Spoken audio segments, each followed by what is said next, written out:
warahmatullahi wabarakatuh. Alhamdulillahi ghaffarud dhunub wa sattarul uyub, ya'lamu kha'inatal lu'i wa ma tukhfil qulub. Wassalatu wassalamu ala rasulil marhub wa alihil mahbub wa ashabihil marzub wa man tabi'ahum bi ihsanin ila yaumil khulud. Amma ba'du.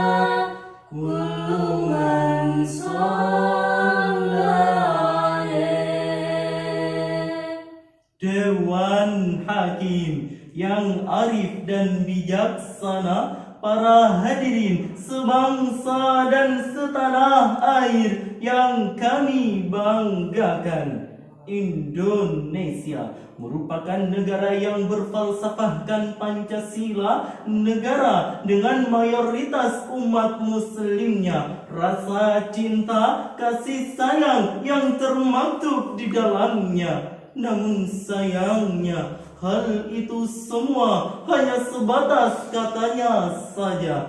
Mengapa demikian hadirin? Jika bukan karena ulah pemuda dan pemudi yang selalu sibuk akan TikToknya, Instagramnya, bahkan parahnya selalu menstalker mantannya. Hal inilah penyebab terjadinya kemerosotan karakter anak bangsa, ketidakpedulian antar sesama, bahkan parahnya enggan mentafakuri Al-Quran, apalagi mentadabburinya. Maka tak ayal jika negeri kita Indonesia hanya bisa berlarut-larut di dalam cerita lama. Oleh karena itu, tergugahlah hati kami bertiga untuk menyampaikan sebuah syarahan Al-Quran yang bertajuk Membangun Karakter Anak Bangsa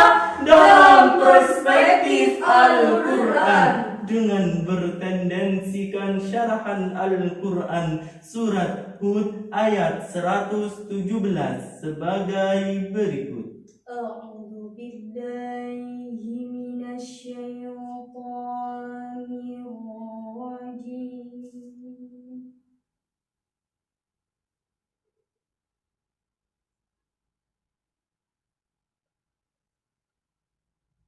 Bismillahirrahmanirrahim. Wa ma kana rabbuka liyuhlikal qura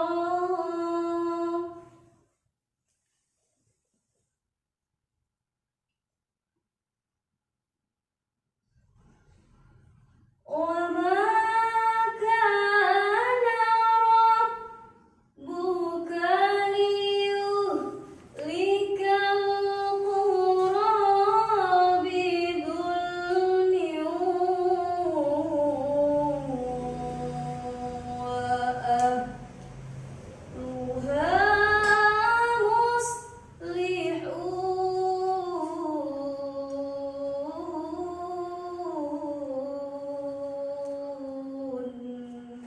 Hamba berlindung kepada Allah dari godaan syaitan yang terkutuk dengan menyebut asma Allah yang maha pengasih, maha penyayang. Dan Tuhanmu tidak akan membinasakan negeri-negeri secara zalim selama penduduknya orang-orang yang berbuat kebaikan. Dewan juri yang kami ta'zimi, sahabat musabaqah syarhil Quran yang kami cintai, Profesor Dr. Muhammad Quraish Shihab memberikan statement di dalam tafsirnya Al-Misbah volume kelima halaman 781 bahwa kata makana mengandung makna penekanan dan kesungguhan yang dapat diartikan tidak pernah ada ataupun tidak wajar.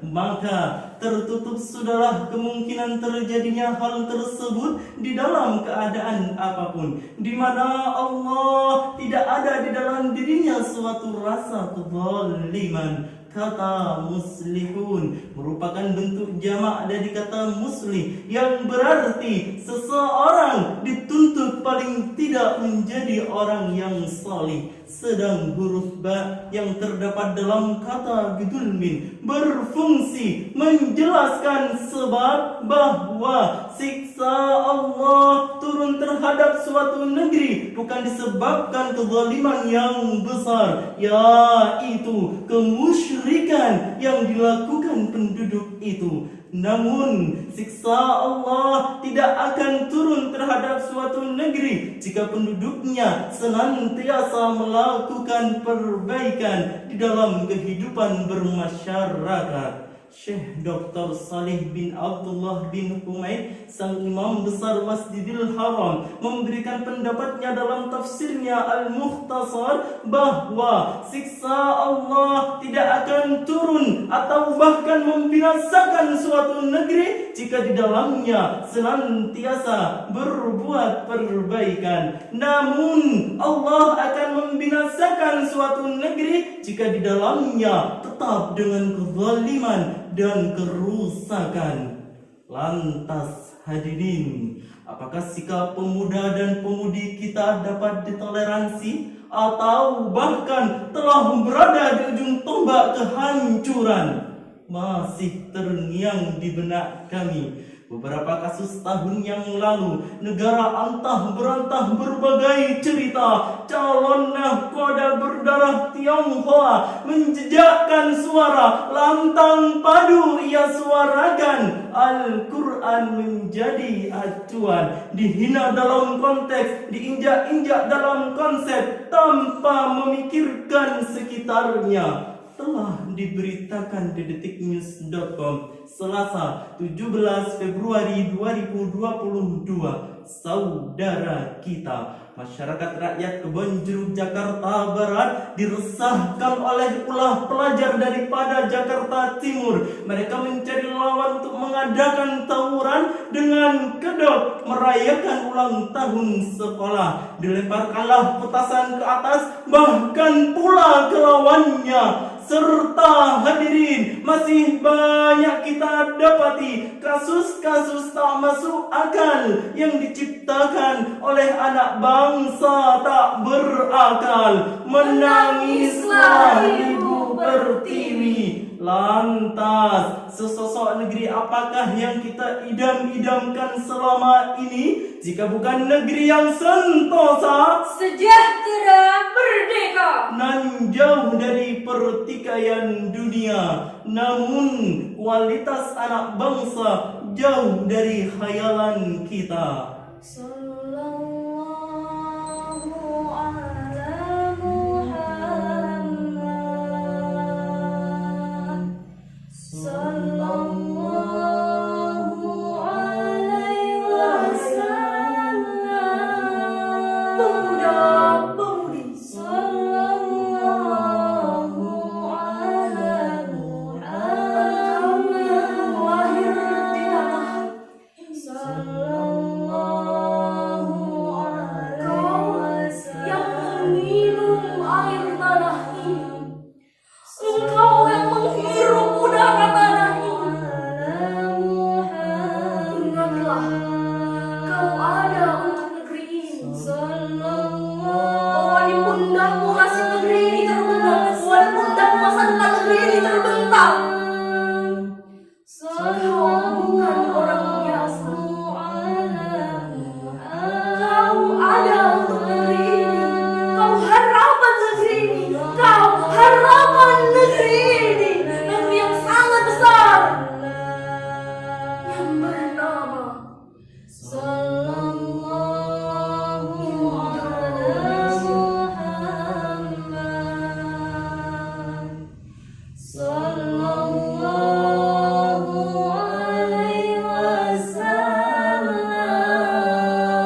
rahimakumullah. Lantas, bagaimana menanggulangi hal di atas? Sebagai jawabannya, marilah kita simak firman Allah yang termaktub di dalam Al-Quran, surat Al-Mudaththir ayat 4-5 sebagai berikut.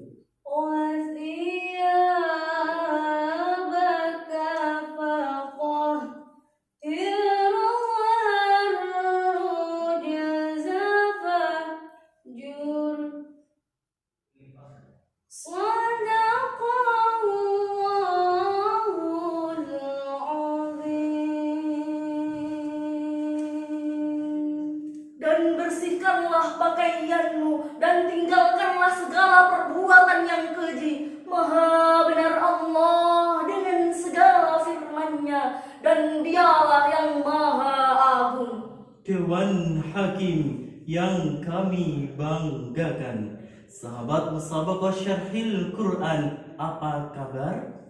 Profesor Dr. Muhammad Sayyid Tantawi, sang Grandmaster Al-Azhar, memberikan statement di dalam tafsirnya Al-Wasit juz 15 halaman 175 senada dengan firman-Nya. Perbuatan-perbuatan keji tinggalkanlah, yaitu perbuatan durhaka.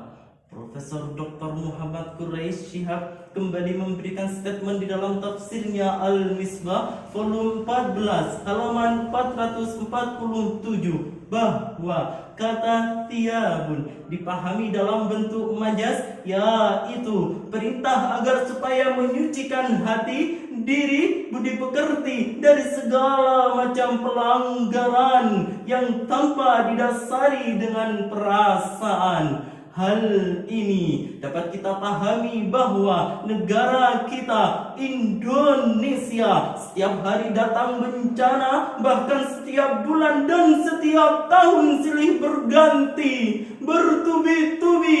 Sangat miris sungguh, tidak? Pastinya miris sekali. Dikarenakan oleh sebab siapa? Sebab bangsa ini, bahkan apalagi pemuda dan pemudi yang selalu sibuk akan duniawi tanpa memikirkan masa depan nanti, sehingga mereka amat jauh dari moral dan agama. Maka hadirin, janganlah engkau terpukau atas nikmat dunia sehingga menutup mata seakan-akan lupa akan dampaknya. Hadirin rahimakumullah, dari paparan kami di atas dapat kami tarik satu benang terpenting untuk bekal kita di masa depan nanti, yaitu bahwa Allah tidak akan membinasakan suatu negeri jika di dalamnya senantiasa berbuat perbaikan dan kebaikan. Namun Allah akan membinasakan suatu negeri jika di dalamnya tetap dengan kezaliman dan kerusakan. Pohon dadap di tepi laman, Mohon maaf atas kesalahan. buah tomat, buah mengkudu. Sekian hormat dan thank you. Syukran ala ihtimamikum jami'an. Wassalam.